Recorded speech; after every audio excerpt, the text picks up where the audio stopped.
Welcome to Cyber Bytes, your weekly dose in the latest in cybersecurity news. I'm your host, Edwin Kwan, and today's headline will make you rethink both your privacy and your patching schedule.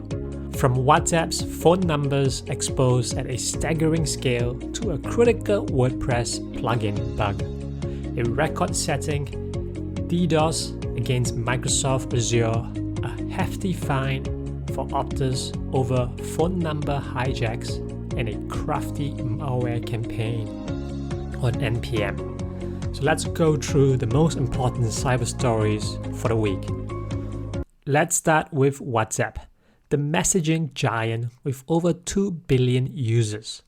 This week, researchers reviewed what may be the largest privacy exposure in the app's history, an enumeration flaw that allowed someone to confirm up to 3.5 billion active phone numbers registered with WhatsApp, simply by checking which numbers were using the app. How did this work? Well, WhatsApp relies on a contact discovery tool to match phone numbers with users. By automating this lookup, researchers were able to feed in tens of billions of numbers, confirming which ones had WhatsApp accounts hooked up and even collecting public profile data. To put that in perspective, they checked 63 billion possible phone numbers across 245 countries, extracting names, photos, and for nearly a third of the users, text profiles as well. Notably, more than half of those accounts exposed had profile pictures with a detectable face, raising the stakes for privacy breaches and targeted phishing attempts.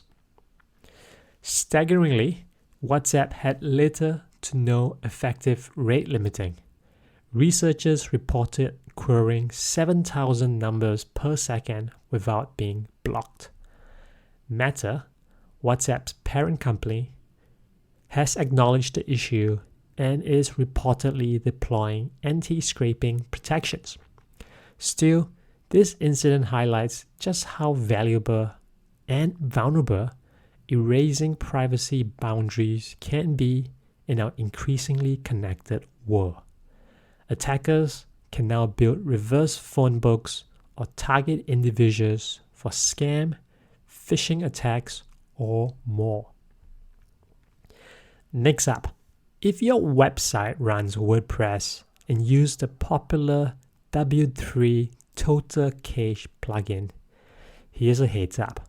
A critical unauthenticated command injection vulnerability tracked as CVE 2025-9501 was recently disclosed.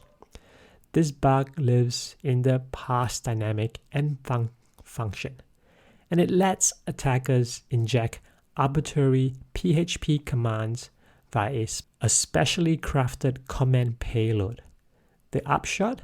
An attacker could take complete control of any vulnerable site. No login is required for that. With over 1 million installs of W3 Total Cache and hundreds of thousands reportedly yet to patch, there's real risk for mass exploitation, especially as proof of concept exploit code is about to go public on the 24th of November. The plugin's developer had issued version 2.8.13 to fix the hole, but many sites remain dangerously exposed. If you use this tool, please update immediately or disable the plugin until you can. In cloud infrastructure news, Microsoft Azure's platform just weathered its largest distributed denial of service attack to date, peaking at a crazy 4 terabits per second, far surpassing last year's 2.4 terabits per second record. attackers temporarily knocked some Azure services offline for customers in multiple regions before Microsoft's multi-layered defenses mitigated the threat. Now, why does this matter? Because cloud services power much of our digital lives, and such potent attacks can cause widespread disruption, not just for cloud providers, but for businesses and end users worldwide. The assault, likely orchestrated by sophisticated criminals or state-sponsored actors, is a reminder that cloud resilience is non-negotiable.